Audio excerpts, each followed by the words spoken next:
madhhabi ya Imam Shafi. Sisi madhhabi yetu ni al-Imam Shafi.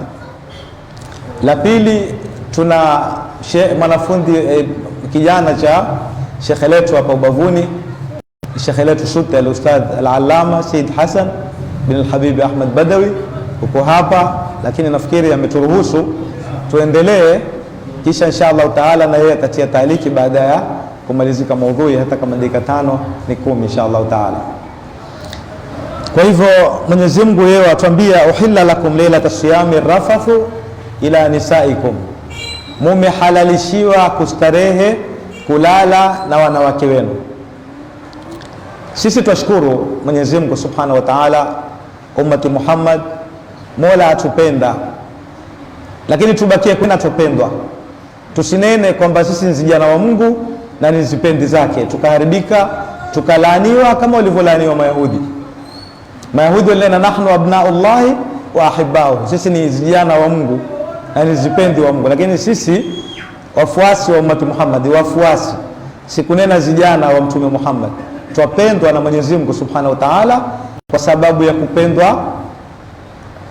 ya kupendwa Mtume Muhammad sallallahu alaihi wasallam. Yani sababu ya mahaba ya kupendwa mtume ndio na sisi tumependwa.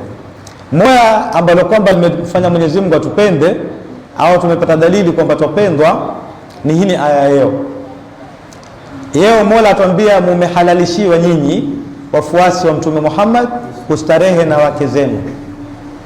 Mumehalalishiwa. Nyuma tumefasiriwa aya, kutiba alaikumus siyamu kama kutiba ala alladhina min qablikum, mumefaradhiwa kufunga kama walivyofaradhiwa waliokuwa kabla yenu nyinyi. Nataka tuwe na makini tupate kufahamu siri ya Qur'an. Mumefaradhiwa kufunga kama walivyofaradhiwa walivyokuwa kabla yenu. Mayahudi, Manaswara, yani wafuasi wa Nabii Allah Musa, wafuasi wa Nabii Allah Isa walifaradhiwa Ramadhani. Mwezi huu wa Ramadhani, ndugu zetu Mayahudi, ndugu zetu wa Kristo walikuwa wamefaradhiwa kufunga hunu mwezi, shau am abau, lakini walikuwa wamefaradhiwa kufunga hunu mwezi wa Ramadhani. Wakaya watawala ambao walikuwa na malengo yao ya kidunia. Ule mmoja alikuwa na kijana chake ni mgonjwa, akaika nadhiri kwamba ule kijana akipoa, yani utumia ufalme wake na dini, huitumia dini katika ufalme wake. Akaenda kijana chake akipoa, ataongeza siku 10 badala ya 30 Ramadhani, ataongeza tena na 10 ziwe 40. Kisha Ramadhani kaya wakati wa joto kama Ramadhani yetu ya mwaka huu, joto lingi, dhiki, wakanena tutaipeka mbele, tutatafuta wakati wa baridi, tutaongeza tena siku 10 kafara. Yani wana kafara zao wenyewe, huamulia utakavyo, na naudhu billahi min dhalik. Wakazifanya siku 50, na mpaka leo ndugu zetu wa Kristo wana as-saumul akbar, Kiarabu yaitwa as-saumul akbar, saumu kubwa. Saumu kubwa wao hufunga siku 40 ama siku 50, tofauti ya madhahibi yao yaliyopo. Sasa Mungu hapa atuambia kwenye Qur'ani, kama kutiba ala alladhina min qablikum, kama walivyofaradhiwa waliokuwa kabla yenu nyinyi, yani Ramadhani.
mmehalalishiwa, maweza kulala na wake zenu, maweza mkala pia hata kama mmelala kabla al-isha.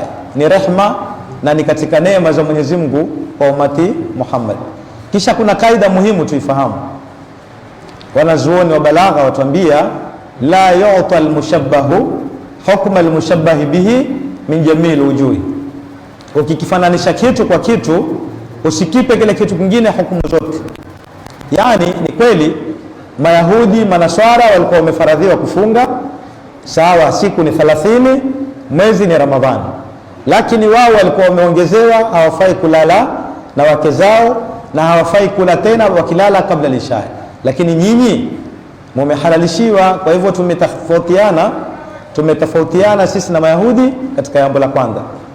Sasa hii kaida tuishike kwamba ukiambiwa fulani ni kama fulani, si lazima hukumu zote umpe. Ukinena Muhammad ni kama Isa au Muhammad ni kama Musa, nena tu kama huyu katika utume, au wake za mtume ni kama mama zetu, ni katika kuwa ni haramu kuoa, lakini hatufai kuketi nao faragha, hatufai kusafiri nao, hatufai, ni tumehalalishiwa, yani tumeharamishiwa kwa sababu ya kuoa. Kwa hivyo wake za mtume ni kama mama zetu. Sasa kaida iliyoko ni kwamba chenye kufananishwa hakipewi hukumu ya chenye kufananishwa kwacho katika hukumu zote. Ni nukta muhimu tuifahamu ili tusipotee katika masala mingi ya kielimu. Sasa Mola tuambia uhilla lakum lailata siyami rafathu ila nisaikum, mumehalalishiwa kulala na wake zenu. Tumefahamu faida moja. Ikiwa usiku mzima tumehalalishiwa kulala na wake zetu, bila shaka mimi kilala na mke wangu nitainuka alfajiri na janaba. Madhhab ya Abu Huraira as-sahabiyul jalil, Abu Huraira madhhabi yake ni kuwa mtu akiinuka na janaba hana saumu. Lakini Sayyidatuna Aisha aliposikia alikuwa mkali sana, akanena Abu Huraira amekosea. Mimi nilikuwa nikilala na mtume yeye Aisha, na akiinuka asubuhi akaenda kuoga akaendelea na saumu yake. Kwa hivyo Mwenyezi Mungu ametuambia kwenye Qur'ani, mumehalalishiwa usiku wa saumu kulala kustarehe na wake zenu. Tumeelewa kwamba mimi nikistarehe na mke wangu usiku mzima, bila shaka nitahitajia kuoga. Kuoga kwenyewe mmemaliza shughuli yangu na alfajiri imeingia. Almuhimu ni kwamba nisiendelee na shughuli ikiwa alfajiri imeingia, lakini naweza kuwa na janaba na alfajiri imeingia. Ni sunna mtu aoge kabla ya alfajiri, lakini lao mtu ameoga amelala na mkewe kisha akamaliza shughuli kabla alfajiri kuingia, oga hata saa moja asubuhi, alfajiri tu bora usali swala ya alfajiri. Lakini wewe kama utaoga saa moja, saa mbili, saa tatu, janaba haizuilii saumu kuswihi. Hayo ndo madhhab ya Ahlus Sunna wal Jamaa, kinyume cha Abi Huraira. Na Abi Huraira pia kuna kauli kwamba kisha alirudi akanena inna ma akhbarani mukhbir. Kuna mtu aliniambia hivyo kwamba mtu akiinuka na janaba huwa hana saumu.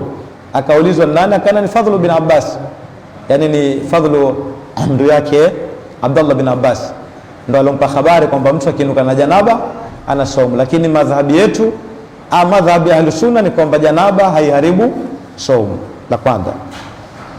Kwa hivyo Mola atuambia mumehalalishiwa kustarehe na wake zenu, wao ni vazi lenu na nyinyi ni vazi lao.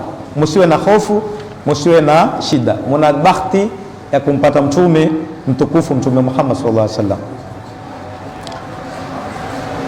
Alima Allahu annakum kuntum takhtanuna anfusakum, Mola alikuwa ayua kwamba nyinyi mazikhini nafsi zenu. Alimamu Fakhru Razi ametueleza mambo marefu au mambo muhimu. Maswahaba, nukta muhimu tuifahamu, tunaweza kunena moja katika mawili. Ima walikuwa wameharamishiwa wasiingilie wake zao usiku wa saumu, au walikuwa wametukulia kiasi vile walivyoharamishiwa Mayahudi na Manasara, na wao takuwa wameharamishiwa, kwa sababu kama kutiba ala alladhina min qablikum. Lakini tuitukua hii ya pili kwamba wao walifikiria hivyo, hawakuharamishiwa. Dalili iko wapi? Dalili Mwenyezi Mungu atuambia takhtanuna anfusakum, majikhili nafsi zenu, yani majibana, majikaza, lakini hamuharamishiwa. Dalili ni kwamba kitu kiloharamishwa, Mwenyezi Mungu alituambia kwenye Qur'ani, la takhunu Allah wa takhunu amanatikum, msimukhini Mungu, kwa sababu Mungu ameharamisha. Kwa hivyo msifanyie khiana, na amana mumeamrishwa muitekeleze, msikhini. Lakini hapa Mwenyezi Mungu atuambia takhtanuna anfusakum, majikhini nafsi zenu, majibana, majiwekea dhiki, majiwekea tabu. Fataba alaikum, Mwenyezi Mungu ameondoshea. Waafa ankum, taba amewasamehe, kwa sababu alikuwa mkitukulia dhiki katika dini.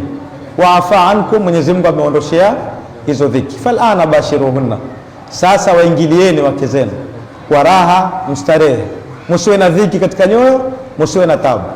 Wabtaghu ma kataballahu lakum, na mutafute kile ambacho Mungu amewafaradhia mutafute. Ni kipi? Wako baadhi wanazuoni wamenena ni kijana, yani ukimwingilia mke wako utenia upate kijana, amwabudu Mwenyezi Mungu.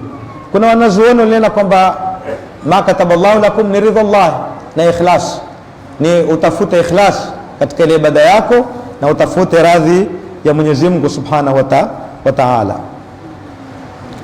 Aya za leo zina maelezo marefu kihakika, na haswa hii inayofuatia, wakulu washrabu hatta yatabayyana lakum alkhayt alabyad min alkhayt alaswad min alfajr.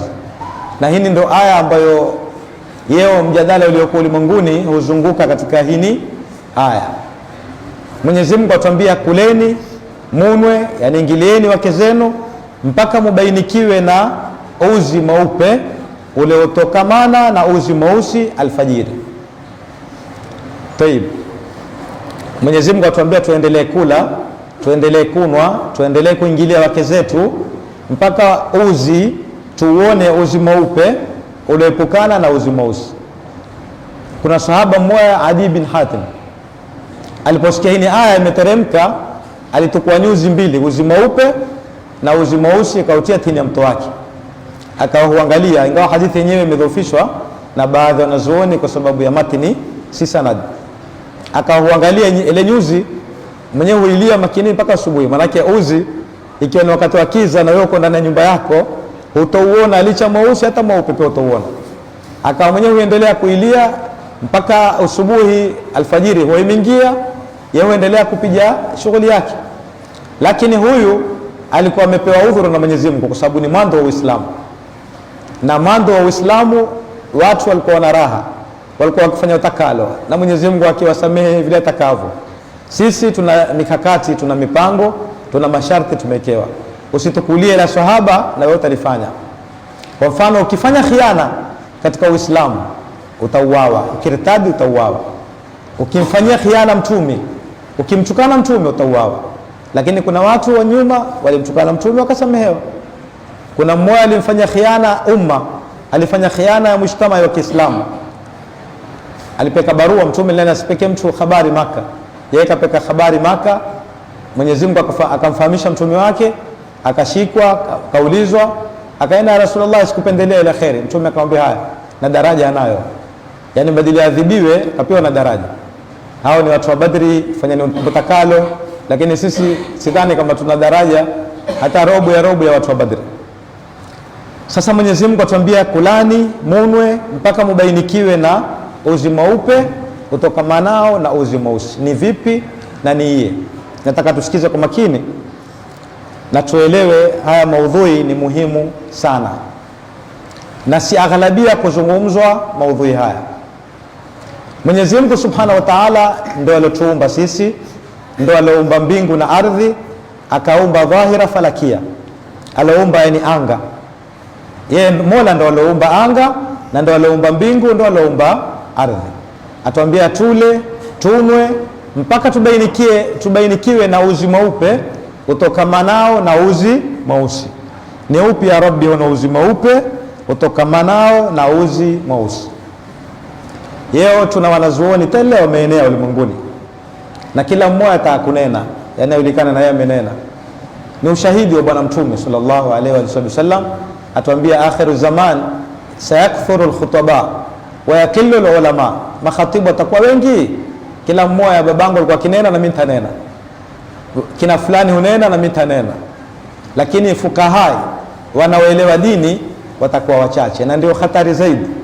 Afadhali kupatikane mabwibu ambao hawataki kunena, angalau ule muinga atamtafuta mwanachuoni amuulize yale masala, afadhali wapatikane mabwibwi wengi, ni wasomi wa dini lakini mabwibwi. Ule muinga akiwa na mushkili atamtafuta mwanachuoni amuulize, lakini matatizo yaliyoko ni kwamba mimi nitakunena na mwingine naye atakunena na kila mmoja atakakunena, na anenao hunena kwa fikra yake, haneni kwa elimu ya wanazuoni. Shida ndio hiyo. Tumeambiwa tule tunwe mpaka alfajiri. Wanazuoni wetu wametuwekea ina moya la imsak. Kuna kitu wamkulwa imsak, huonekana hawa makhurafi, yani makhurafi ni wanazuoni wetu. Tuende mtume takuwa ni khurafi, tabiina ni khurafi kwa itikadi ya ndugu zetu, tabiina kina Habib Saleh makhurafi, kina Habib Ali Badawi, kina Habib Musin, wote makhurafi. Hawa makhurafi wametuwekea kitu wamkulwa imsak. Imsak ni kitu kabla ya wakati wa alfajiri uizuilie na kula, na waambiwa usile. Kwa mfano siku hizi tuende saa 11 kasoro dakika 10, nadhani ile kalenda iliyoko siku hizi, labda 11 kasoro dakika 10 ya standard kama hivyo, na siku nena ndivyo hivyo. Mtataangalia kisha ikiwa imesikilia wakati wa imsak, waambiwa usile tena, usinwe tena. Jamaa zetu watuambia tutakula tutakunwa mpaka alfajiri ingie. Allah, kulani munwe mpaka alfajiri ingie, lakini tufahamisheni na sisi alfajiri uingie iye, kulani munwe mpaka alfajiri ingie, kwa sababu Mwenyezi Mungu ametuambia wakulu washrabu hatta yatabayyana lakum alkhayt alabyad min alkhayt alaswad min alfajri.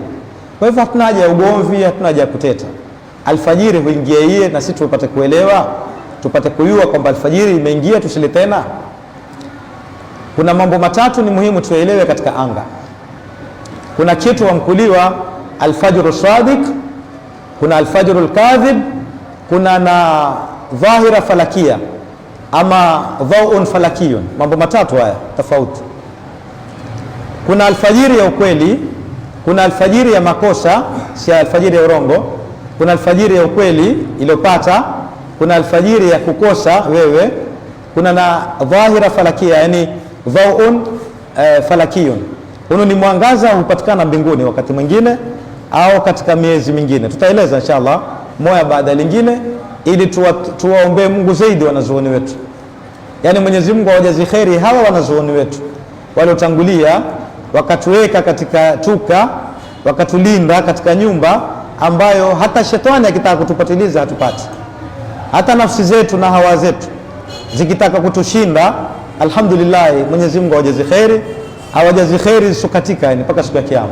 Kuanzia mtume tutanena jazallahu anna sayyidana Muhammad sallallahu alaihi wasallam khairan ma huwa ahlu, mpaka masahaba, mpaka tabiina, mpaka tabiina, kutuweka katika hirzul makin, kutufundisha elimu hizi ambazo wengine hawaziui, hata wakisoma pia hawazipati.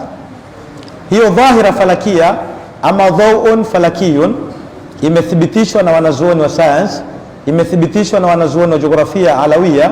Kuna jiografia sufulia, jiografia ya tini na jiografia ya angani.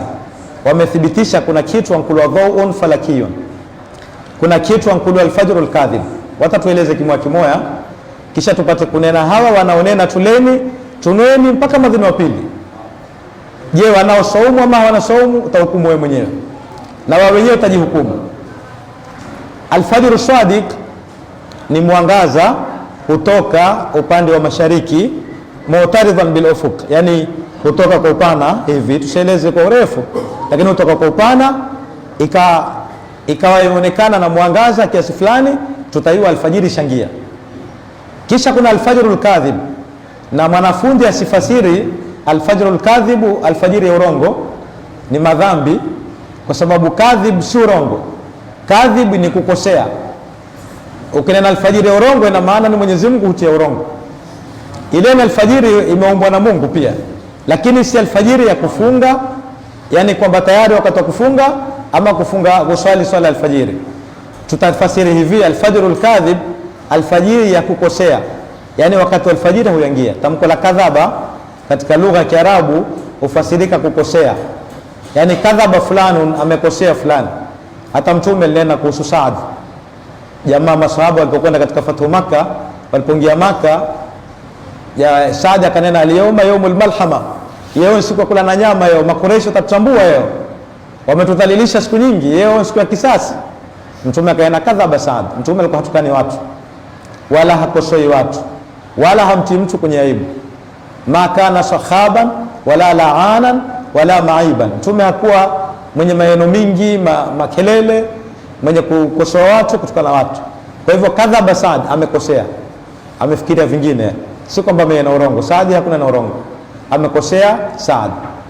Pia kwenye Qur'ani Mwenyezi Mungu atuambia ma kadhaba alfuadu ma raa, moyo wa mtume haukukosea vile ulivyoeleza. Nyinyi mnavyomdhania Makureishi makosa, au moyo unena, moyo haunena. Kama ilikuwa moyo umenena, tungenena moyo umenena kweli au moyo umenena urongo, lakini ma kadhaba alfuadu, haukukosea moyo. Ma kadhaba alfuadu ma raa, haujakosea moyo, kile kilichoona ni kitu cha ukweli. Kwa hivyo tutumie mtanga,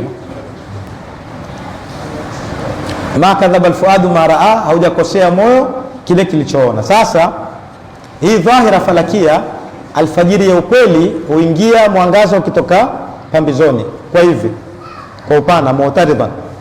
Alfajiri ya kukosea, yani kwamba mtu aweza kufikiria na alfajiri na akawa amekosea, kutoka kwa upande wa kadhana bisirhan, yani kama mkia wa mbwa mwitu. Yani mkia wa mbwa mwitu huwa ni mnene, mkia wa mbwa mwitu huwa ni mnene, na hunu mwangaza wa alfajiri ya urongo ya kukosea huwa kadhana bisirhan.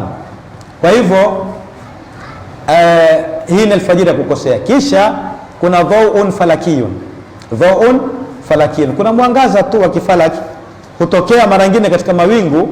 Wale wanaotuambia tungoje alfajiri, sasa watujibu hapa, huno dhau'un falakiyun hutokea kwa sababu fulani. Kuna hizi mudhannabat ni nyota fulani ambazo hupasuka pasuka mbinguni, ikiwa ni zile wa manistami al'ana yajid lahu shihaban raswada. Kuna zimondo Mungu ameziweka, upija majini, upija mashetani, kuna adhabu nyingine upitisha. Kwa hivyo zile kuna na mudhannabati nyingine tofauti, nyota yani mbalimbali, husababisha kukatoka mwangaza upande wa mashariki. Kwa hivyo si alfajiri ya ukweli wala si alfajiri ya ile makosa, ni sampuli mbali, na hizi hutokea sana siku za miezi kadhaa, hasa wakati wa kusi, wakati wa kaskazi na wakati wa ukavu, yani wakati wa kharifu, wakati wa ukavu ama wakati wa ndaa. Wakati wa kharifu hupatikana zaidi. Sasa nyinyi mnaotuambia tungoje alfajiri, na hii ni dhau'un falakiyun, hutoka kama alfajr al-aswadiq, yani mwangaza wake hutoka kihivyo kimutaridan bil ufuq, yani hutoka kwa kingiwiza, ni kama alfajiri. Sasa wewe ukaketi ukaziona hizo zimetokea, na bado wakati bado hauingia, utawaambia watu wasile. La kwanza. La pili, nukta muhimu ni hii tuifahamu. La pili, ile alfajrul kadhib, ile alfajiri ya kukosea, wenyewe wazungu huita, ina lake huita Zodiacal light, ina lake wazungu huita hiyo alfajrul kadhib, alfajiri ya makosa, au ina lingine huita twilight. Wengine labda ni Wafaransa tofauti na Waingereza, lakini kwa ufupi sisi hatuna haja ya kizungu, tuna haja ya Kiarabu na kufahamu lengo ile yangu. Kiarabu yaitwa dhau'un falakiyun, na ile nyingine yaitwa alfajrul kadhib, alfajiri ya kukosea. Mara nyingine hii alfajrul kadhib haiondoki katika sehemu yake, pamoja na kwamba alfajrul sadiq imetokeza. Kuna siku fulani alfajrul kadhib yaendelea, ile dhanabu sirhan ikadhihiri, ile mwangaza iliyotokeza kwa urefu ikawa bado iko, na alfajrul aswadiq imeingia.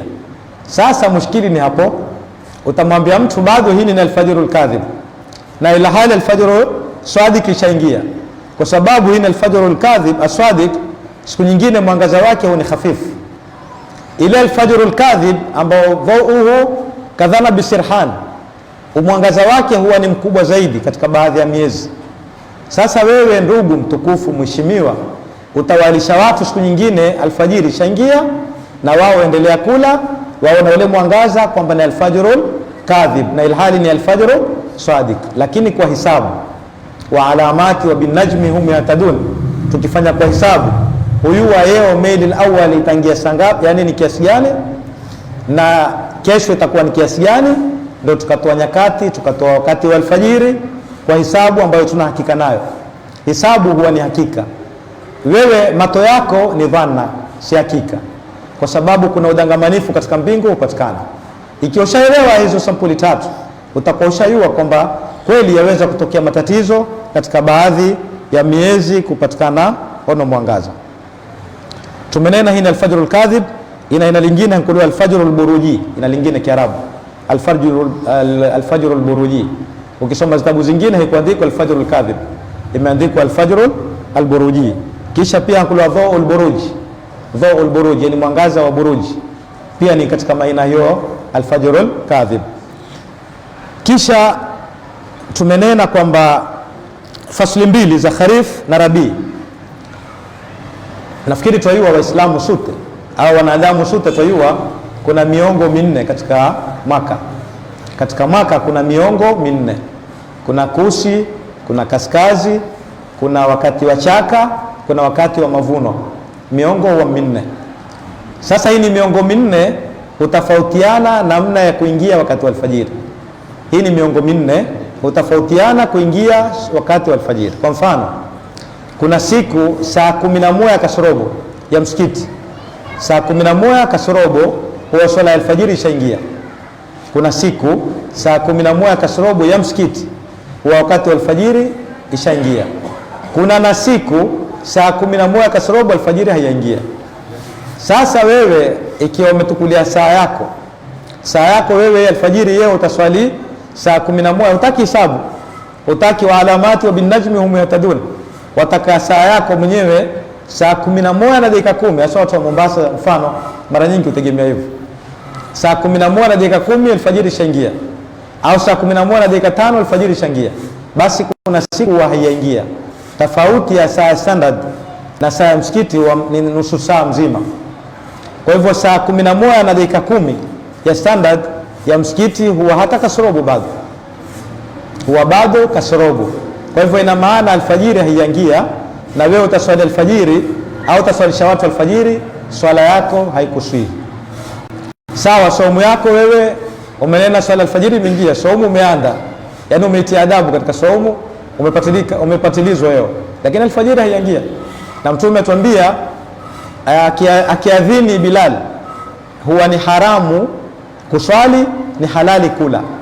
Akiadhini Abu Mahdhur ni halali swala, ni haramu kula.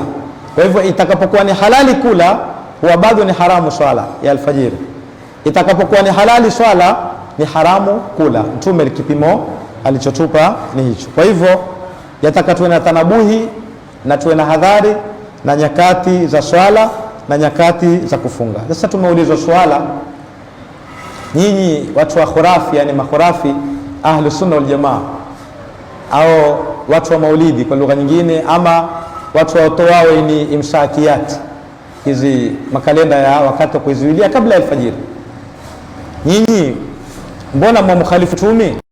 Tuwaambia sisi tumsikiza Mtume, sikizani kwa makini, kifungu muhimu. Sisi tumfuate Mtume, tena ndio tulomfuata wakati wa imsaki. Tutoe hadithi moja ambayo hawaielewa wao. Mtume sallallahu alaihi wasallam tuambiwa na mmoja katika maswahaba, tulikula daku na Mtume, tuliwahi kula daku na Mtume, tukaketi muda mfupi, kisha tukaenda tukaswali swala ya alfajiri. Nairudia tena, sahaba anena tuliwahi kula daku na Mtume, tukaketi muda fulani, kisha tukaenda tukala daku na Mtume. Akaulizwa ile sahaba Anas, akaulizwa ni muda gani mloketi kutoka mlipomaliza kula daku mpaka kwenda kuswali swala alfajiri? Akanena kadra 50 aya, kiasi cha aya 50. Yani tumemaliza kula daku, kiasi cha aya 50 ndio tumekwenda kuswali swala alfajiri. Kuna hadithi sahihi, Mtume aliulizwa ma afdalul a'mali ya Rasulullah, ni ipi amali bora ya Rasulullah? Akaena as-salatu min awwalil waqt. Tushike hicho kifungo muhimu, amali bora ni swala mwanzo wa wakati, swala mwanzo wa wakati ndo amali bora. Hii ni kaida ama yani kaida, kanuni ama, ni kaida ambayo kwamba imeenea. Swala mwanzo wa wakati, bora umeingia tu wakati, ni swala ni kitu kizuri. Sasa huyu Mtume sallallahu alaihi wa alihi wasallam, kwa nini siku hini akala daku na watu kisha akasubiri kiasi cha aya 50 ndio enda kaswali alfajiri? Yeye tuhimiza mwanzo wa wakati tuswali. Kwa nini amekula daku kisha kiasi cha aya 50 ndio enda kaswali? Ina maana ni wakati wa imsak. Ule wakati wa imsak ni kiasi cha aya 50. Aya 50 hizi sikusomwa kikasuku, sikusomwa kikasuku, ni kusoma kwa makini. Sayyidina Anas atuambia kana qira'atu rasulillahi maddan yamuddu bismillahi arrahmani arrahimi maddan. Kwa hivyo Mtume kisomo chake kilikuwa cha kuvuta, si ile Yasin alquran alhakim innaka laminal mursalin. Yasin hiyo ndo kipimo chake Mtume. Kwa hivyo soma aya 50 kwa kipimo hicho, si hadri. Kuna ile tahqiq katika kisomo, kuna hadri na tahqiq na tadwir. Kwa hivyo ile tahqiq, kila harufi ipe haki yake. Yasin yenye kuvutwa 6 vuta 6, yenye kuvutwa 4 vuta 4, yenye kuvutwa 2 vuta 2. Ndio kisomo cha Mtume alivyotuambia Anas. Kwa hivyo sio kanena kwamba mimi naweza kusoma juzu mzima kwa robo saa. Mimi naweza kukwambia kwa dakika 5 naweza kusoma juzu mzima. Wewe si kwa robo saa, mimi kwa dakika 5 naweza kusomea juzu mzima. Lakini hicho ni kisomo cha hadri. Hadri sicho kisomo cha Mtume. Mtume alikuwa akisoma tahqiqan, kila harufu akipa hukumu yake. Katika Sahih Bukhari, kana qira'atu rasulillahi maddan, kila kitu akikivuta. Kwa hivyo sio katuambia kwamba mimi robo saa naweza kusoma juzu mzima. Sawa, endelea kusoma juzu mzima, lakini Mtume alikuwa aya zake 50 pengine ni zaidi hata dakika 30. Inawezekana kwa sababu ni kisomo cha makini. Nukta muhimu. Kwa hivyo ina maana alipokuwa Mtume hakuswali baada ya kumaliza kula daku, akasubiri kiasi cha aya 50, huo ndio wakati wa imsak. Kwa hivyo sisi tumekuwa ni watu wa sunna ama ni watu wa bid'a? Ni watu wa sunna.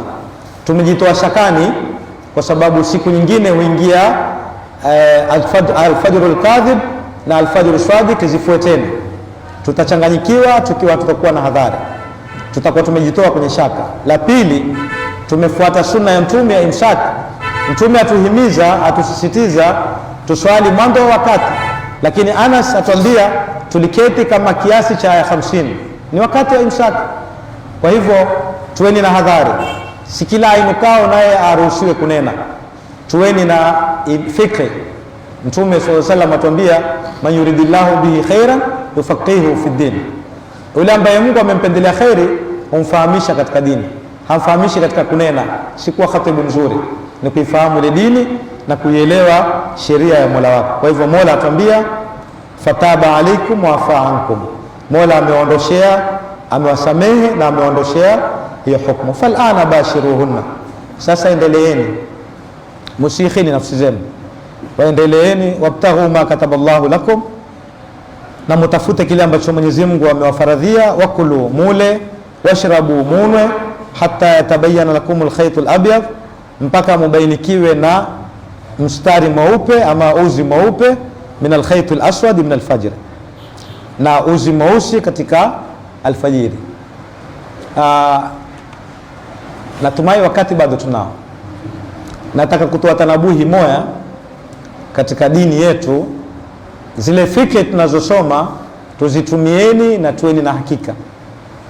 Hawa ndugu zetu wajitendekeza, yani hii ni dini waifanya kama ni kitu hobi tu eneo nacho. Hawana hofu, hawana hadhari. Utawaona magharibi wakilikosa yua, manake wakulu washrabu hatta yatabayyana lakum alkhaytul abyad min alkhaytil aswad min alfajr thumma atimu siyama ila al-layl. Mambo mawili yameingia, bali tutaongeza na la tatu. Mambo mawili yameingia, tutaongeza na la tatu. Mambo mawili ni masala ya kula. Tumenena imsaki lazima tuwe nayo kwa sababu ya hadithi ya Mtume ya Anas. Pili, kwa sababu ya kuitoa shaka siku nyingine ya dangamanikana alfajr sadiq na alfajr alkadhib. Tumeeleza maana kadhib na hiyo adhau alfalaki, ukadangana ikawa mtu haitambui. La pili ni wakati wa magharibi. Wakati wa magharibi sio kuukosa mkate wa yua, lile yua mwenye Mtume melankua kursu. Kursu ni mkate. Kwa hivyo kursu shams ni ule mkate ule mnauona. Kwa hivyo sasa ule mkate umeenda huku. Sasa ule mkate huenda kisha ukazama, ukapotea kule upande wa magharibi. Ukipotea huwa ni wakati wa magharibi, lakini swala langu ni moja kwako wewe. Wewe umeokosa ule mkate huuoni. Je, ndio umepotea umezama? Yani lao atasimama mtu kwa yu lako kidogo hatauona ule mkate? Ukiwa una hakika kwamba hutauona mkate, basi kula ala rahatika, Mwenyezi Mungu akubariki. Lakini ile wanazuoni wameongeza dakika 5, saa 12. Yani saa 12 kamili ni pale tunapoukosa ule mkate pap tukaona umezama. Lakini tuaitoa shaka kwa sababu hakuna mwangaza kwa mbali, na yawezekana ikawa yua haliatwa bali limetudhihirikia kwamba yua limekutwa. Yani dhahara lana maghibu shams walam taghibi shamsu ba'du, imetudhihirikia kwamba yua limekutwa, imetudhihirikia hivyo, lakini yua haliatwa. Sasa wewe utakwenda kumjibu nini Mola wako na umeamua utaki kuitoa shaka? Kwa hivyo tuwahusia ndugu zetu na sisi wenyewe nafsi zetu kwamba wakati wa magharibi ikiwa tumeliona yua limepotea, tusubiri dakika 5 kuhakikisha ule mwangaza pia umepotea, ule mwangaza ambao ni wa kudulisha ule mkate kwamba bado ukaliko. Ukienda Taifu tu ukiangalia utaona papu mkate umezama, ama ukipanda nyumba ya yu, lakini ukiangalia kwa uzuri pengine utaona nta kidogo imebakia au fanaona. Kwa hivyo tuwe na hadhari, na wakati wa magharibi tusiilie ovyo tukanena kwamba tumeambiwa yua likitwa. Sawa, yua likitwa, lakini hakikisha yua limekutwa. Na alfajiri ni yua, yani alfajiri kiingia, na tumeeleza namna ya kuingia alfajiri. Kuna wakati wa dhuhuri, tuambiwa ibara mbili katika kwa wanazuoni wa fikri. Tuambiwa wakati dhuhri idha zalat shamsu ghaira dhillu zawal, wakati wa dhuhuri ni yua likipinduka, yani likienda upande wa magharibi, lakini si dhillu istiwa. Kuna kivuli cha itwa dhillu istiwa. Takueleza mikate hapo, tungelimpa muhusika wa mikate, lakini tunataka kuzungumza kifikri nukta muhimu. Dhillu zawal, nafikiri twajua wale waliosoma jiografia, waliosoma sayansi, waliosomea hasa madrasa kuhusu hii falaki hii ama jiografia hii, kimadrasa ni mzuri zaidi kuliko mashuleni, hata university na wapi na Mbeya kama kutapatikana zaidi, lakini kwa somo hili madrasa ni bora zaidi. Hii dhillu zawal nafikiri tuelewa kwamba yua wa shamsu tajri, yua huenda mbio sana. Sasa kuna baadhi ya miezi, hasa hii miezi miwili tunaitaya wakati wa hamal, wakati wa mwezi wa hamal ungelin mwezi gani? Hamal ungia mwezi gani? Machi. Kwa hivyo hamal huingia Machi. Hamal inapoingia, yani kuna nyota 12. Hii ndio somo la mikate. Kuna nyota 12. Kwa hivyo tarehe 21 Machi ndio huingia hamal. Ikiingia hamal huwa yua halina daraja, yani liko zero. Likiwa liko zero, lile yua linavyokwenda mbio kawaida huwa halisimami katika kituo cha istiwa. Wata tutoe tu mfano, yua likitoka huku likienda huku haliendi kama unavyotembea wewe kama bibi harusi. Huwa likienda mbio. Mwenyezi Mungu atuambia wa shamsu tajiri, yua henda mbio. Sasa tajiri lataka kuingia katika hamal hiyo tarehe 21 Machi, ile dhillu zawal, kile kivuli cha kulingana sawa sawa kwamba bado adhuhuri haiingia, lile yua henda mbele kidogo, hupita, yani ile dhillu zawal likienda mbele, lakini kisha hurudi pahali pake, kwa sababu Mwenyezi Mungu mwenyewe kwa hikma yake na sheria yake likarudi katika istiwa. Kwa hivyo ile ukiliona yua siku nyingine limekwenda huku, kivuli kimedhihiri huku, yawezekana ikawa bado wakati wa dhuhuri hauingia, hata kama umeambiwa wakati wa dhuhuri ni kivuli kionekane huku upande wa mashariki, lakini kuna baadhi ya siku utaona hivyo na wakati wa dhuhuri hauingia, utaliona yua kisha limerudi. Tabarakallahu ahsanul khaliqin. Utaliona yua kisha limerudi kwa sababu ile speed ilokwenda katika kusimama huwa imepita kisha urudi. likirudi sasa wakulu wa dhulul istiwa. Kwa hivyo na ile iliyopita pia bado ni dhulul istiwa, hata kama ni dhulul zawali kimato, mato yako yanavyoona. Kwa hivyo tuweni na hadhari, hasa katika hili wakati wa hamali tulivyonena, mpaka lisikilia katika saratani. Likisikilia katika saratani huwa ile imekamilika al-inqilabu shitawi. Tukizungumza hayo kwa marefu pengine watu watakosa yote. Likisikilia katika saratani, yani baada ya miezi mitatu kuingia hiyo Machi tarehe 21, baada ya miezi mitatu ndio sasa huwa ile dhulu zawali, kile kivuli huenda vizuri, yani hakina. Lakini likimalizika sasa, ikisikilia katika mizani, ikisikilia katika mizani sasa lazunguka tena upya.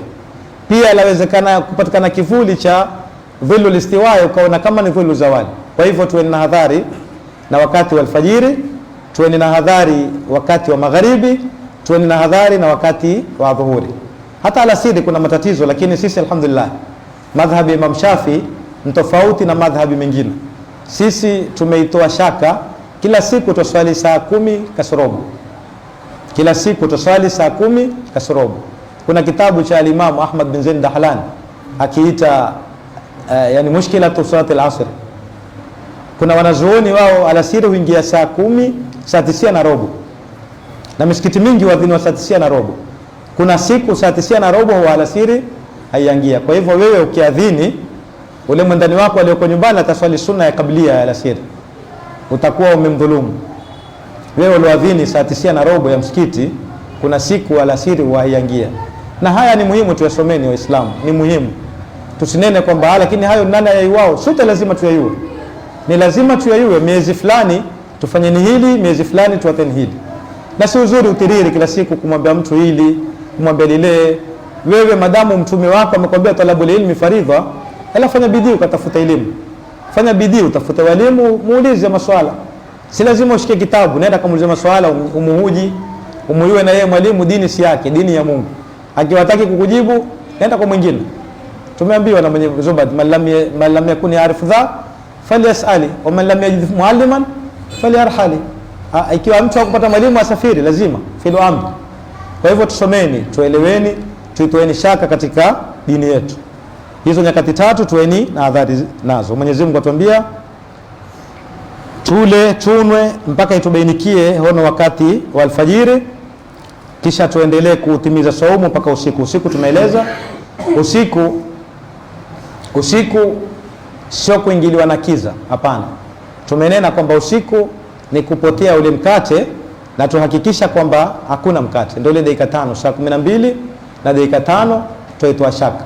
Lau tuna hakika kwamba mkate umepotea na hatuna mushkili, Mtume ameshatwambia tufanye hivyo, na itakuwa ni bora zaidi na kuitoa katika dhiki. Sasa thumma atimu siyama al-layl. Jamaa zetu ndani wetu watuambia usiku ni mpaka kuingia nyota. Sisi katika Uislamu tuna mtume wetu sallallahu alaihi wasallam, na yeye mtume ndiye mwenye kutupangia. Mtume alituambia idha aqbala al-laylu min hahuna wa adbara an-naharu min hahuna faqad aftara as-saim.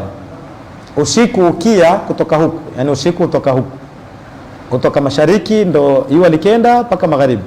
Kwa hivyo usiku ukiingia, sio mpaka uingie, ukiingia tu usiku kutoka mashariki. Wa aqbala an-naharu wa aqbala al-laylu min hahuna, na usiku ukakabili kutoka huko, yani kutoka huko, basi faqad aftara as-saim. Tukiona kwamba ule mkate tumeukosa, tumehakikisha hatuna haja kusubiri kiza kiingie, tutakula, tutafungua madhini, bali ni sunna kufanya haraka ya kula. Magharibi ni wakati muhimu, wakati mzuri.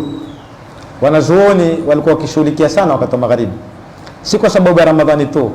Hii magharibi tuiteni akilini. Wanazuoni wale wenye mato watuambia baina al-maghrib wal isha yafalu Allahu ma yasha. Baina magharibi na isha Mungu hufanya takalo, yani kuna mambo mengi Mungu huyafanya. Kwa hivyo tusiutumie ni kuupuuza. Baina magharibi na isha tutumie wakati huno kwa njia mzuri, na tupatilize pia wakati wa magharibi. Magharibi ina nyakati 5, lakini kuna nyakati 2 ndio muhimu tuzielewe. Tuate ile wakati wa fadhila, wakati wa jawazi, wakati wa makruh, wakati wa tahrim, tuziate. Tushike nyakati 2. Kuna wakati wa udhuri na wakati wa dharura. mwenye udhuru, mwenye dharura, mathalan mimi nitakusafiri au mimi nina homa, tutukueni ni elimu tuitumieni. Nina homa hunishika wakati wa Isha, homa kali, huwa siwezi kudaramai, nitaruhusiwa na sheria nitawadhi wakati wa magharibi, madamu imekuwa ni kama ni ada. Kila wakati wa Isha mimi ushikwa na homa kali au ushikwa na mafua makali, wakati wa magharibi nitatawadha, nitaswali magharibi na Isha, kwa sababu ni wakati mmoja kwa dharura, ni wakati mmoja kwa dharura. Au watakusafiri wakati wa Isha utakuwa huko muhini, swali magharibi na Isha, wama ja'ala alaykum fi dini min haraji. Ukiwa na dharura yoyote waruhusiwa, lakini wabilaks, ukiwa umeondokewa na udhuru, mwanamke alikuwa na hedhi au alikuwa na nifasi au mandazimu alipata akili au mtu alislimu, watu wanne hao, tuwashike hao wanne tu, tuanze na hao. Mwanamke akiwa na hedhi, akiwa na nifasi, akiwa mandazimu amepata fahamu au alislimu, hawa watu wanne wakipatikana na hili jambo wakati wa Isha lazima walipe na magharibi, sikulipa kuswali. Wanazuoni watuambia wakati wa magharibi na Isha kwa sababu ya udhuru huwa ni wakati mmoja, na kwa sababu ya dharura ukiondoka, udhuru ukiondoka, basi wana wakati mmoja. Kwa hivyo tuambieni wake zetu ambao wametahirika na hedhi wakati wa Isha, na ndio madhhabi ya Imam Abdullah bin Abbas, ndio madhhabi ya Imam Shafi, ni kauli pia Imam Ahmad bin Hanbal. Mwanamke akitahirika na hedhi ama mtu akaislimu, ukimslimisha mtu baada ya Isha lazima aswali na magharibi, kwa sababu ni wakati mmoja kwa hizi sababu mbili, udhuru na dharura. Au mtu alikuwa mwandazimu akapata fahamu wakati wa Isha, swala ya magharibi imemlazimu. Au ni wakati wa alasiri, adhuhuri ya mlazimu. Ni nyakati muhimu hizi, tuzitie akilini. Kwa hivyo ingawa tumetoka wakati mwingi, tutakoma hapa inshallah taala, ili kesho tuelezewe habari ya itikafu, na itikafu nao tuna muhimu nao. Mwenyezi Mungu atuwafikie, atujalie mwanzo, atujalie tutafute elimu. La kwanza tuombe hili, Mungu atujalie tutafute elimu. La pili tuielewe hiyo elimu tunaoitafuta, maana yake tunaweza kutafuta na tusielewe. Kwa hivyo tuielewe hiyo tunaoitafuta, atujalie min alladhina yastami'una alqawla fayattabi'una ahsana. Wassalamu alaykum wa rahmatullahi wa barakatuh.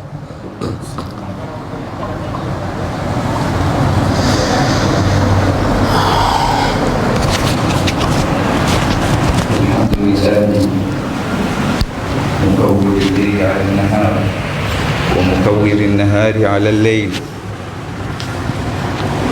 وأشهد أن لا إله إلا الله وحده لا شريك له، وأشهد أن سيدنا محمدا عبده ورسوله أرسله بالهدى ودين الحق ليظهره على الدين كله ولو كره المشركون.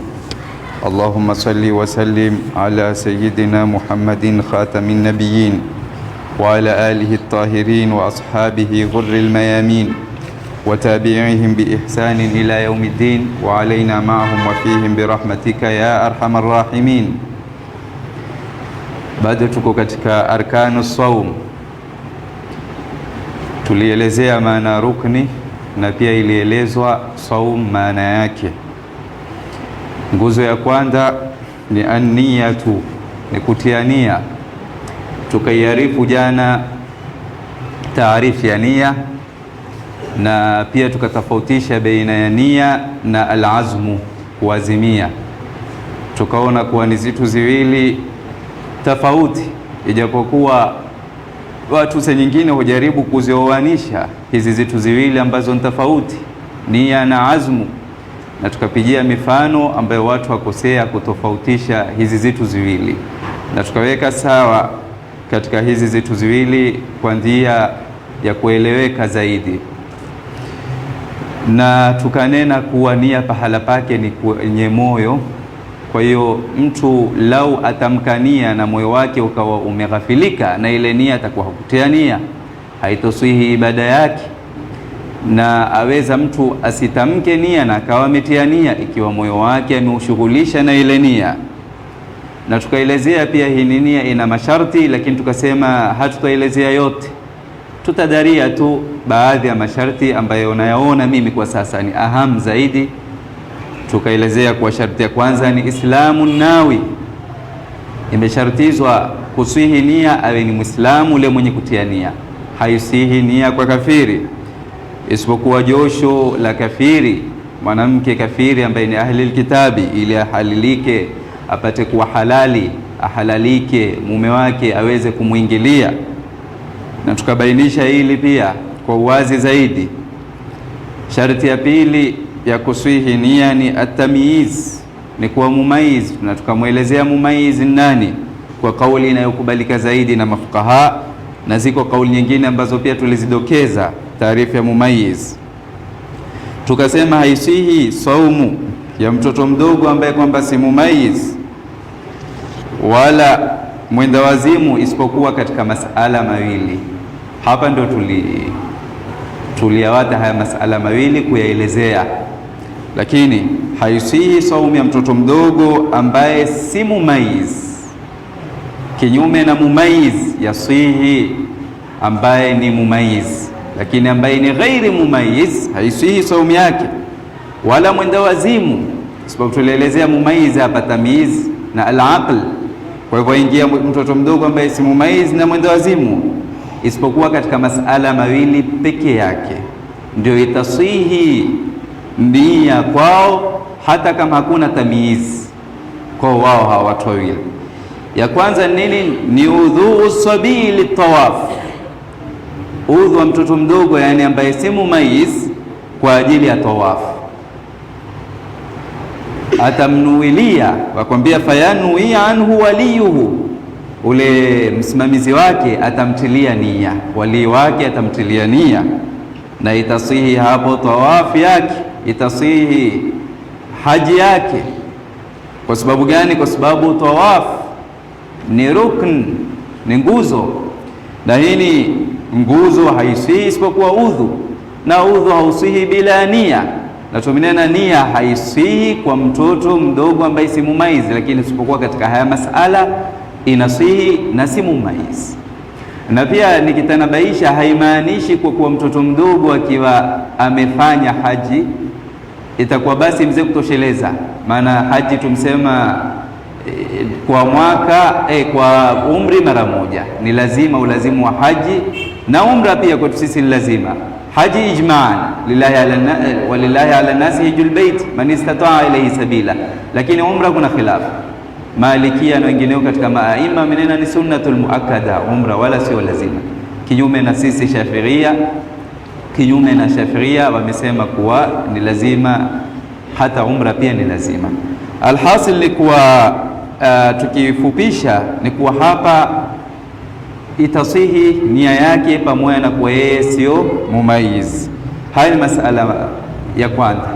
Masala ya pili wakwambia ni ghuslu zawjati almajnunati, josho la mke ambaye ni mwenda wazimu. Wameozeshwa mke mwenda wazimu,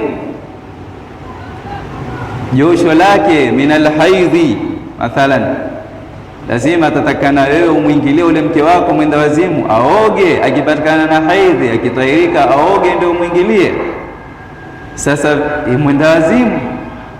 mwenda wazimu hapo wakwambia ili ahalalike mume wake kumwingilia, basi atanui fayanui anha zawjuha, mume wake atamnuilia. Mtazimu hajui kutia nia, hajui nia ni pahala pake kwenye moyo, atamtilia nia mume wake, na hapo itasihi nia yake. Kwa hivyo isipokuwa masala mawili, ni yapi hayo? Ni haya ambayo tumeshaelezea. Kwa hiyo hapa itasihi nia hata kama asiyekuwa mumaiz, hata kama ni mwenda wazimu.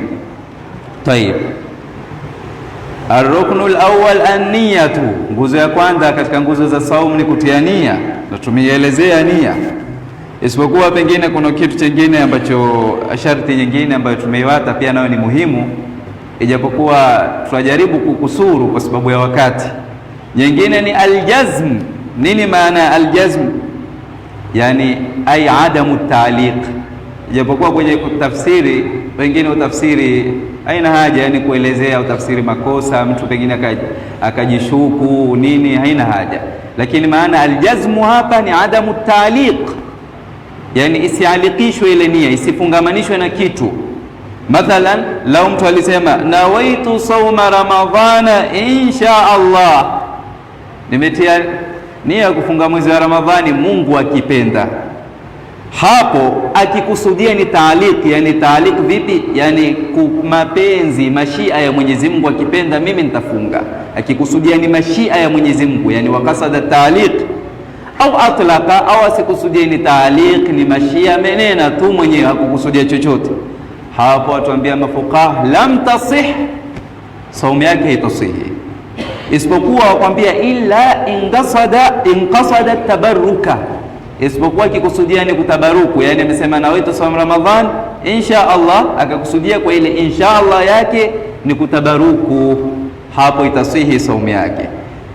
Ya mwisho ambayo nitahitaja sharti ya kusihi nia. Tumsema nia ina masharti ya kusihi. Sharti ya mwisho, si ya mwisho lakini ya mwisho kwetu ambayo tutahitaja ni au tosha sababu ya wakati. Nimeona wakati umeenda mwingi, mengine atakayo insha Allah taala muniwe radhi, atufuate wafuate mashekhe, atajua zote ni mingi ya muhimu, lakini tumesema ubidi ya kuelezea, tutataja tu basi makusudio ya nia. Makusudio ya hii ni nia, makusudio yake ni nini? Wakwambia wa maksuduha tamyizul adati anil ibada. Kuna kitu ada, kuna na kitu ibada. Sasa hii nia imewekwa kutofautisha baina hizi vitu ziwili, ada na ibada. Kuna mambo sisi tutafanya, mfano kama josho ukioga, kuna ada, kila mmoja huoga, hata kafiri hata yoyote huoga, ada, mtu anaoga kiwiliwili kizima. Lakini hilo josho wakati mwingine huwa ni ibada, ni lazima uoge, kama josho la janaba. Kwa hivyo ni kutofautisha baina ada na ibada. Tutoe mfano wa ada, mfano katamyizi ghusli aljumuati, kama kutofautisha mathalan, yani mfano kutofautisha josho la juma ni sunna, ni ibada. An ghusli tabarrud, josho la kujiburudisha ni ada. Wewe sasa hivi ukaenda ukajiburudisha, joto nini hivi, ukaenda ukajiburudisha, ni ada, kila mmoja ufanya hivyo. Kwa hivyo nia, unapotia nia na waitu ghusla aljumuati, itakuwa sasa ile josho lako ni ibada, unapata thawabu, kwa sababu maksudio ya nia ni kutofautisha baina hizi vitu ziwili. Na pia maksudio ya hii nia pia tamyizu maratibil ibada, hizi ibada zina maratib, zina daraja. Kwa hivyo nia inatofautisha hizi maratib, daraja za ibada. Mfano ka ghusli aljanaba, josho la janaba ni lazima, ni faradhi. Wa ghusli aljumaa, josho la juma lakini si lazima, zote ni ibada, lakini imetofautisha baina hizi ibada mbili. Hii ni lazima josho hili josho hili lingine ni sunna wala sio lazima. Ni mingi ya kuelezewa katika nia, lakini tumesema lazima tukusuru katika haya. Taib, nguzo ya kwanza saumu ni an-niyya, sawaun akana fardhan am naflan, sawa iwe ni saumu ya faradhi au ni saumu ya sunna, ni lazima kutia nia kwa kauli ya Mtume sallallahu alaihi wasallam, innamal a'malu binniyat. Japokuwa kuna tafsiri nyingi ambazo wamejariwa na vione wametafsiri innamal a'malu binniyat, lakini mimi nitaitukua tafsiri hili ya walio tafsiri innamal a'malu ay innama sihatul a'mali, hakika si lingine kuswihi kukubalika amali huzingatiwa nia. Na pia sina haja ya kuelezea kuna amali hazizingatiwi nia. Innamal a'malu binniyat, kuadhini mathalan ni amali njema, unapata thawabu, lakini wakati mimi naadhini si lazimiki, yani kusii adhani yangu kutia nia. Na yako mengine, yako ziko baadhi ya amali nyingine ambazo zimevuliwa hazizingatiwi nia, na atakaya haya arudie kwenye kitabu za mafukaha atayakuta hivi tulivyoelezea. Haijalishi kuna khilafu, itakuwa basi khilafu ni katika ufahamu hadithi au kuitafsiri hadithi, innamal a'malu binniyat.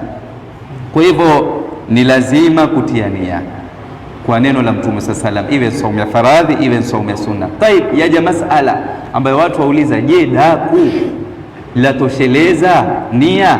Mimi kula daku itatosheleza? Kwa mimi nimekula daku itatosheleza, yani kama kuwa badali daku isimame masimamo ya nia, inafaa hivyo? Tukwambia la, haifai. Wakwambia wala yakfi anha tasahhur, daku halitoshelezi nia, wa in qasada bihi taqawi ala sawm, hata kama kula daku kwake yeye amekusudia ni apate nguvu ya kufunga, hali itoshelezi. Isipokuwa ikiwa wakwambia ma lam yakhtur bibalihi sawm bisifatihi allati yajibu taarudh laha. Kwa hivyo kama tukikubaliana mathalan daku tuijalie daku itatosheleza, basi ni mpaka ipite katika moyo wake mambo ambayo ni lazima kuyataradhilia katika saumu, ambayo nini? Ambayo katika nia ambayo ni al-imsak na ta'in. Kikipatikana kitu kama hicho, itakuwa daku hapa itakuwa ni nia hii, yani itakuwa ni nia, ni uhakika wa nia. Kwa hivyo kiufupi kuwa daku si masimamo ya nia, lakini ikipatikana kwa hii ni namna ambayo tumeelezea, itakuwa ni nia yenyewe, kwa hivyo itafaa. Tayib, watajibu niyatu likulli yaumin, sawa kwetu sisi, yani mindana, na lazima kutiania kila siku, wala haitoshelezi nia moja, haitoshelezi nia moja kwa ajili ya mwezi mzima.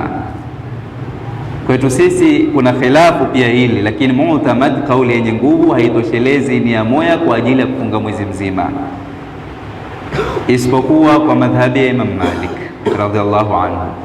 Kwa madhhabi ya Imam Malik radhiallahu anhu yatosheleza ile siku mwezi umeandama, yafaa kutiania moja tu siku hiyo, tukatiania kwa ajili ya kufunga mwezi mzima, inafaa. Lakini kwetu sisi ni sunna ufanye hivyo. Ndio sisi mwezi ulipoandama, kama wako waliofanya hivyo, ni kwa kuwa ni uzuri utie nia ya kufunga mwezi mzima. Na hapa kuna faida mbili ndugu zangu. Faida ya kwanza ya kutia nia ya kufunga mwezi mzima, faida ya kwanza wakwambia ni sihhatu saumin, yani itasihi saumu yauma nasiya tabiitu nia, si kwamba atakuwa amesahau kuilaza ile nia, na taelezea maana tabiitu nini. Ikiwa siku alisahau kutia nia, itasihi saumu yake kwa madhhabi ya Imam Malik, yani ile saumu yake itakuwa ni adaan kwa madhhabi ya Imam Malik, lakini kwetu sisi ni atailipa ile saumu. Kwa hivyo tusema faida itakuwa ile saumu yake badala ya kuwa ni qadha itakuwa ni adan kwa madhhabi ya Imam Malik, lakini si kwa madhhabi yake. Na hapa pia itapatikana hivi inqallada, hii ni sharti muhimu sana ijulikane, akitiania kumqallid Imam Malik. Maana hii watu wengi wanaghafilika na ni muhimu kutanabahisha. Mtu utiania kufunga mwezi mzima, utiania moja kufunga mwezi mzima bila kumqallid Imam Malik, hapo tukwambia bali yahrum, kwa sababu kuna talabus bila ibadati alfasida, ni kuioanisha na kuichangamanisha na ibada mbovu, hapa isihi haramu. Kwa hivyo haifai kama hutumqallid, hukutotia nia kumqallid Imam Malik. Na kwetu sisi tumenena kwa kuwa haitoshelezi, kwa sababu kwa dalili lianna kulla yaumin ibadatun mustaqillatun, kila siku ni ibada inayojitosheleza yenyewe, ni ibada inayojitegemea yenyewe. Kwa hivyo haitotosheleza nia moja kwa ajili ya mwezi mzima, kwa dalili kwa kuwa katika saumu mbili, yani leo na kesho, katikati baina hizi saumu mbili huingia mambo mubtilat mufattirat, huingia mambo yenye kuifanya nini, kuiharibu saumu. Mfano magharibi utakuna ni kuonesha kwa kuwa ni vitu, ni ibada mbili tofauti. Kwa hivyo lazima kila siku ufanye nini, utenia. Na kama swala mbili, huwezi mfano wewe wataka kujumuisha swala mbili, huwezi kuswali swala mbili kwa nia moja. Kwa sababu gani? Kwa sababu katika swala mbili yaingia katikati baina hizi swala mbili mambo yenye kufanya nini, kubatilisha swala. Baada ya kupiga salamu, kwa baada ya kupiga salamu waweza kuzungumza, waweza kufanya kitu kingine chochote ambacho umeharamishiwa. Kwa hivyo ukitaka ukiinuka kwenye swala ya pili utatia nia nyingine ya kuswali swala ya pili. Inshallah taala kesho tutaelezea tofauti ya nia ya saumu ya faradhi na nia ya saumu ya sunna. Kuna tofauti, ni zipi hizo tofauti?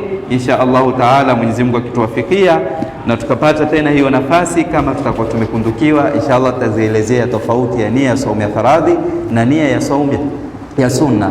Wallahu a'lam. kama nimeteleza pahali, shekhe zangu inshallah watasahihisha. Assalamu alaykum warahmatullahi ta'ala wabarakatuh.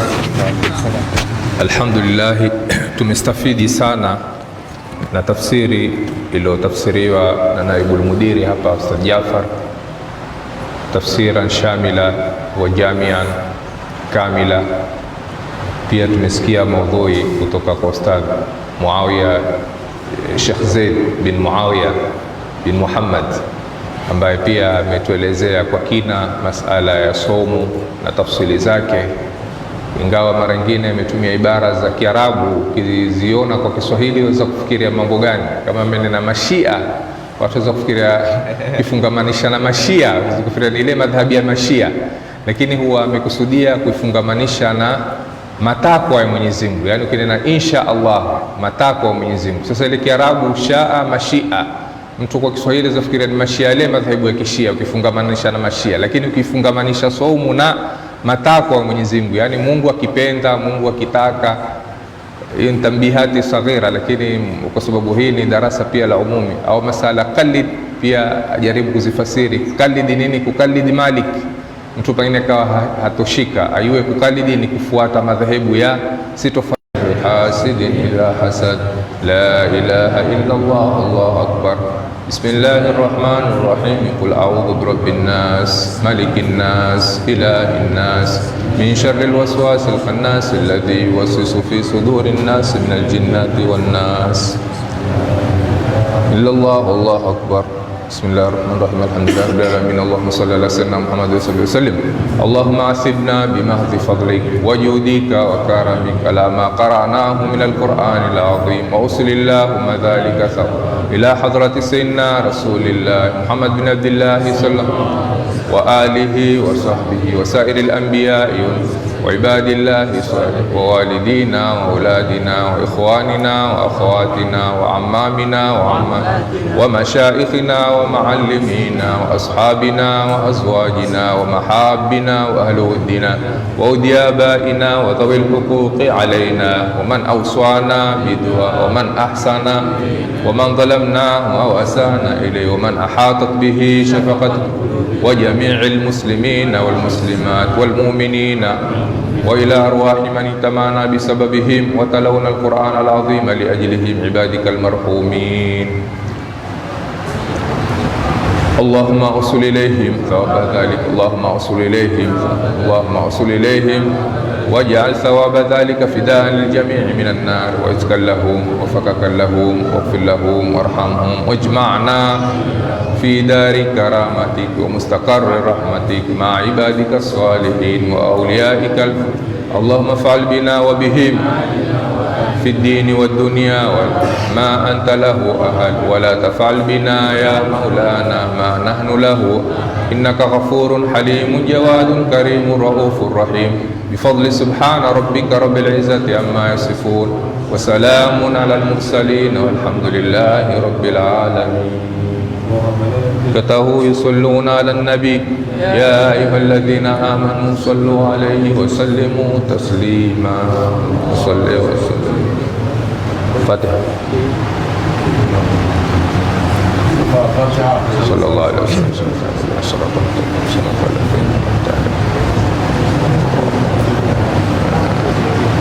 لا إله إلا الله العظيم الحليم. لا إله إلا الله. لا إله إلا الله رب السماوات ورب الأرض ورب الأرض.